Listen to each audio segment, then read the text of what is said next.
नेता प्रतिपक्ष अमर सिंह बावरी ने प्रेस कॉन्फ्रेंस कर विपक्षियों पर जमकर साधा निशाना।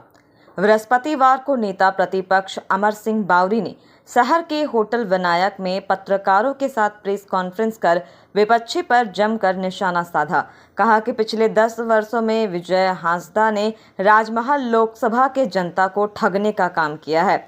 अभी 5 दिनों के कैंपेन में हमें देखने को मिला है कि जहां भी जा रहे हैं लोगों ने बताया कि अब तक कई जगहों पर विजय हांसदा का चेहरा तक लोगों ने नहीं देखा है। इस बार जनता पूरा मूड बना ली है कि भारतीय जनता पार्टी के प्रत्याशी ताला मरांडी को ही वोट देकर सांसद के रूप में चुनेगी ताकि राजमहल लोकसभा क्षेत्र का विकास हो। आगे उन्होंने कहा कि जब से लोकसभा में विजय हांसदा सांसद बने हैं कहीं ना कहीं बड़ी घटना घट रही है। बताया कि आदिवासी बहु बेटियों को टुकड़े टुकड़े कर दिए जाते हैं और विजय हांसदा मौन रहते हैं। आगे उन्होंने जमकर निशाना साधते हुए कहा कि झारखंड में आप देख सकते हैं कि सिर्फ लूट और कट कमीशन मची हुई है, जिसका उदाहरण के तौर पर पूर्व मुख्यमंत्री हेमंत सोरेन, ग्रामीण विकास मंत्री आलमगीर आलम जेल में हैं।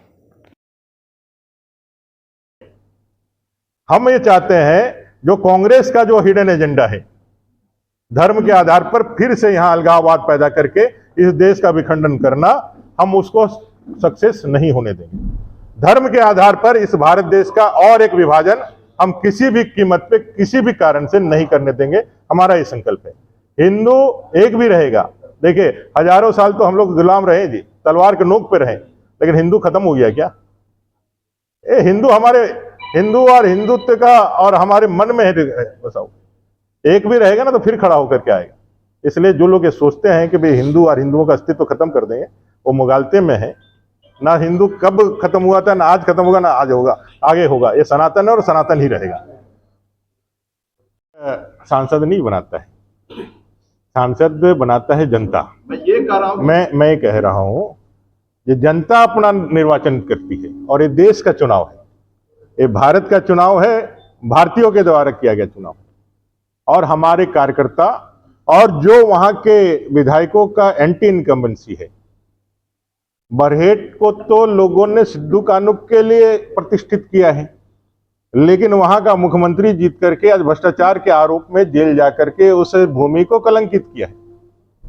पाकुड़ की धरती से जनता ने उनको निर्वाचित करके मंत्री बनाया। वो भ्रष्टाचार के कारण और नोटों के गड्डियों के कारण पूरे पाकुड़ के जनता को उन्होंने जो है, आप समझ लीजिए, जो उनको अपमानित करने का काम किया। बोरियो में वहां के विधायक इस सरकार और अपने ही पार्टी के खिलाफ उलगुलान करके और विद्रोह करके आप खड़े हैं। कुल मिलाकर के विजय हांसदा जी जो यहाँ के सांसद थे 10 साल में, उनकी इतनी अलोकप्रियता हुई है। वो ना एक्सेसिबल रहे, ना लोगों के बीच में रहे, ना लोगों के किसी काम आए, ना कहीं पर किसी भी प्रकार से उनका जो है नेतृत्व दिखा। इस लिहाज से पूरा लोकसभा का क्षेत्र की जनता इस बार बदलाव करेगी राजमहल में। और साथ ही साथ जो मुद्दे हम लोगों ने बताएं उसके अंदर जो अंडरकरेंट है उसको लेकर के भारतीय जनता पार्टी को वोट करेंगे।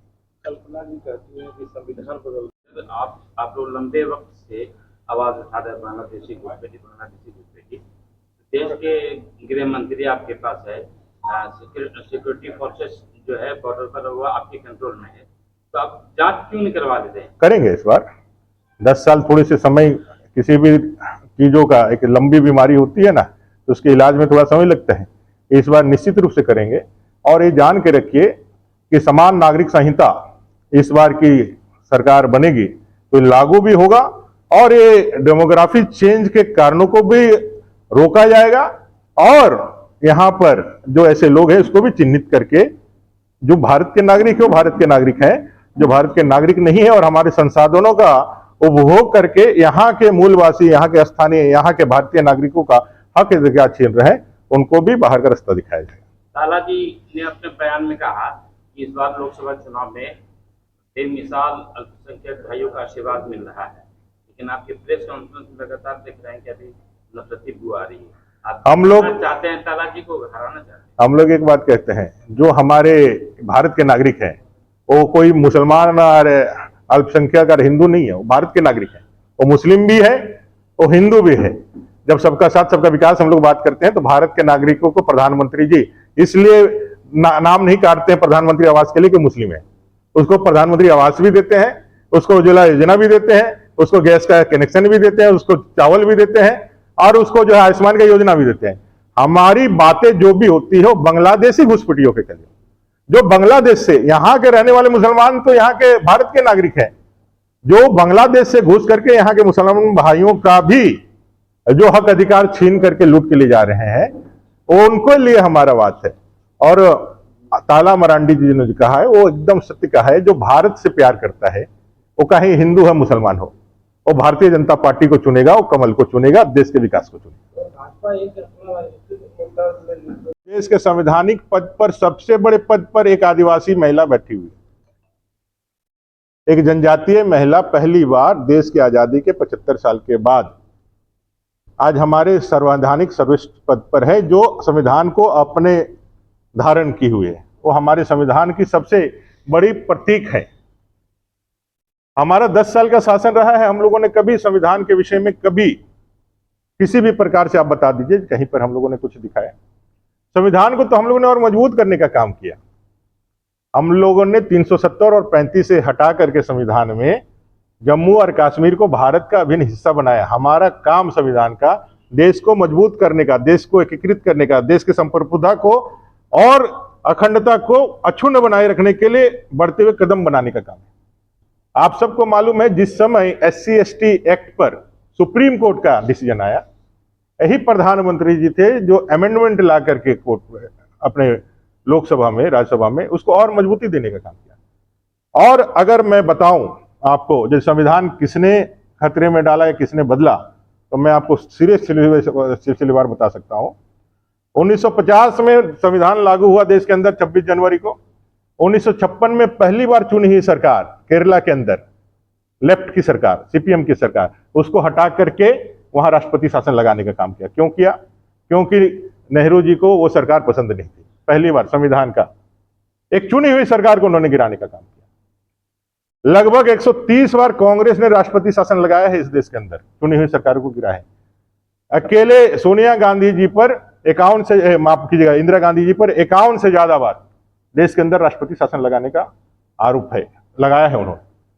1977 में जब इलाहाबाद हाई कोर्ट ने इंदिरा गांधी जी के निर्वाचन को अवैध घोषित किया कि आप अवैध हैं, आपका निर्वाचन अवैध है, आप गलत तरीके से जीते हैं, इंदिरा गांधी जी ने संगे संग उसी समय देश में संविधान को विलोपित करते हुए इमरजेंसी लगा करके 2 साल तक अपने प्रधान पे बैठी रही। संविधान की सारी ताकतों को एक आम नागरिक के, एक आम कार्यकर्ता या आम नागरिक का जो संवैधानिक अधिकार है, और सारे संविधान के अधिकार को लूट करके उन्होंने 1977 में इमरजेंसी लागू कर दिया।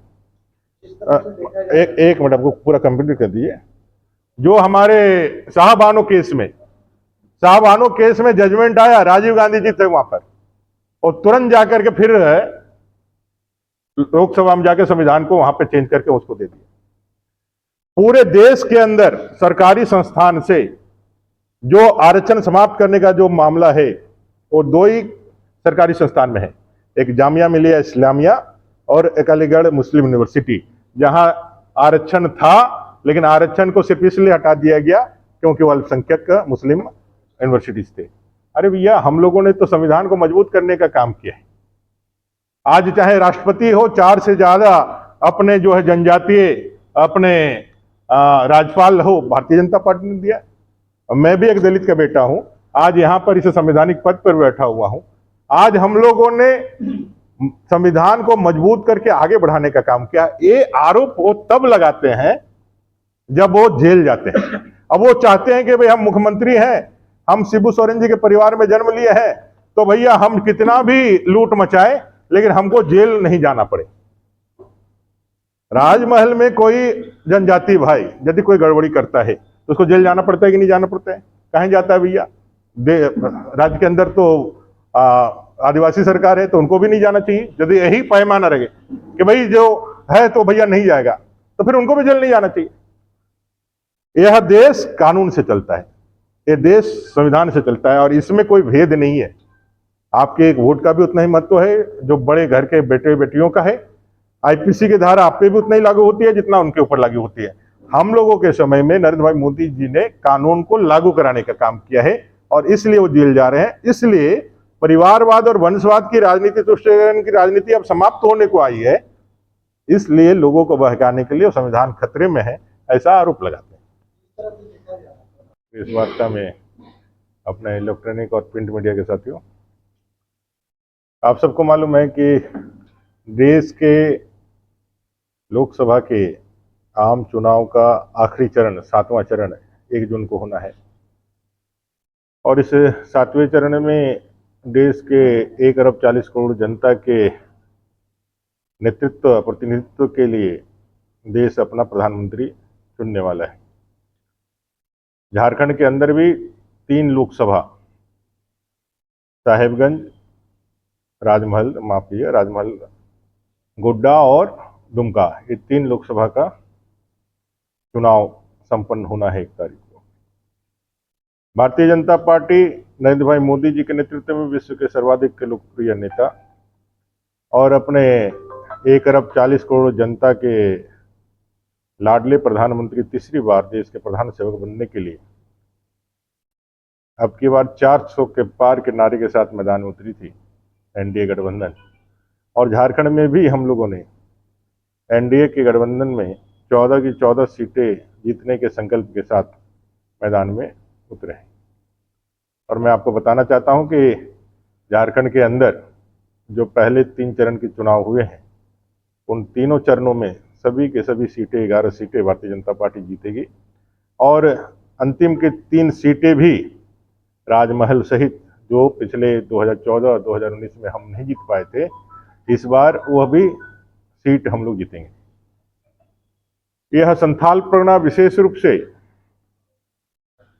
अभी जिस बात को लेकर के चर्चा में है, वो चर्चा है जो प्रधानमंत्री जी लगातार बार बार जो विषय को देश के समक्ष एक रख रहे हैं, एक मुद्दा बना रहे हैं और जनता भी उसको एक्सेप्ट कर रही है।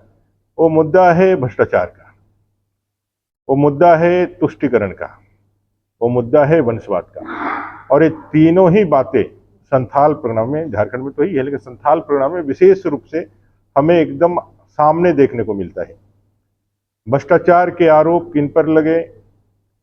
झारखंड ने 2019 में इस ठगबंधन को मौका दिया था। इन्होंने कहा था 5 लाख रोजगार देंगे, 5 लाख रोजगार प्रतिवर्ष नहीं दे पाए तो 5,000-7,000 का बेरोजगारी भत्ता देंगे। ऐसा कह करके कई एक वायदे करके वो सत्ता में आए थे, लेकिन सत्ता में आने के साथ ही वो जिस तरह से भ्रष्टाचार में फंसे और भ्रष्टाचार करने लगे, उससे झारखंड की तो बदनामी हुई है, विशेषकर संथाल परगना की विशेष रूप से बदनामी। जिस राजमहल लोकसभा में हम बात कर रहे हैं, इस राजमहल में ही एक विधानसभा बरहेट है और एक विधानसभा पाकुड़ है।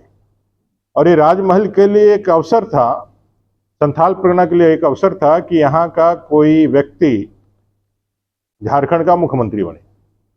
वो व्यक्ति यहाँ का नहीं है, लेकिन झारखंड का मुख्यमंत्री, चूंकि विधायक है तो झारखंड का मुख्यमंत्री।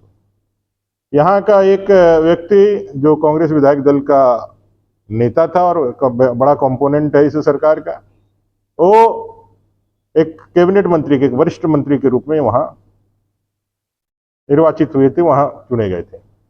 लेकिन 4 साल, 4.5 साल के अंदर ही मुख्यमंत्री जी को अपना सत्ता गंवाना पड़ा। और वो पहले ऐसे व्यक्ति हुए झारखंड में जो मुख्यमंत्री रहते हुए जेल के सलाखों के पीछे गए। और साथ साथ आप देखे होंगे आलमगीर आलम साहब का भी किस तरह से उनके पीए के चाकर घर से 35 करोड़ रुपए का बरामदगी हुआ। ये राजमहल सीट को, या राजमहल की जनता को, या फिर इस संथाल परगना को जिस तरह से उन लोगों ने बदनाम किया है, जिस तरह से यहाँ की जनता को या यहाँ के जनादेश को कलंकित किया है, इसका जवाब इस चुनाव में इस पूरे क्षेत्र की जनता दी। तुष्टीकरण की राजनीति के कई एक विद्रूप उदाहरण यहाँ देखने को मिलते हैं।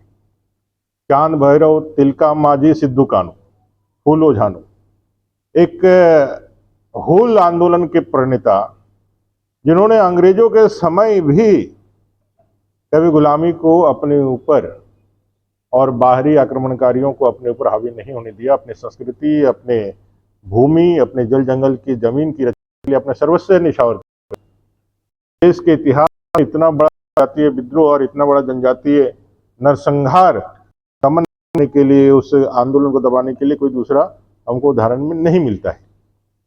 जो भोगनाडीह सिद्धू कान्हू की पैतृक जमीन है, जहां से यह फूल प्रारंभ हुआ, जहां से यह चिंगारी निकल करके पूरे संथाल पुराना सहित पूरे देश को जिसने झंकृत किया, स्पंदन किया, लोगों के मन में एक ललकार और एक क्रांति का जो उन्होंने उद्भव किया। आज उस भोगनाडीह में जनजातीय कितने बचे हैं? आज जाकर के देखिए, जनजातीय समाज के लोग 2, 5, 10 घर रह गए हैं। बाकी सारा जो घर है वो सारा घर किनके रह गए हैं? जिस तरह से बांग्लादेशी घुसपैठिया इधर घुस रहा है, विशेषकर मुस्लिम घुसपैठिए, कहीं जमाई कॉलोनी बन रहा है तो कहीं पोहना कॉलोनी बन रहा है तो कहीं कहीं क्या बन जा रहा है। मैं घूम रहा था उधवा और इस पूरे क्षेत्र में नई नई कॉलोनियां बस रही है। बस जब यहाँ संथाल पुराना टेंडेंसी एक्ट लागू है, जब संथाल पुराना टेंडेंसी एक्ट लागू है, नॉन सेलेबल जमीन है, तो किस जमीन पे नई नई कॉलोनियां बस रही है? कौन लोग जाके बस रहे हैं? आप जाकर के देखेंगे तो सारे मुस्लिम आबादी उधर बढ़ रही।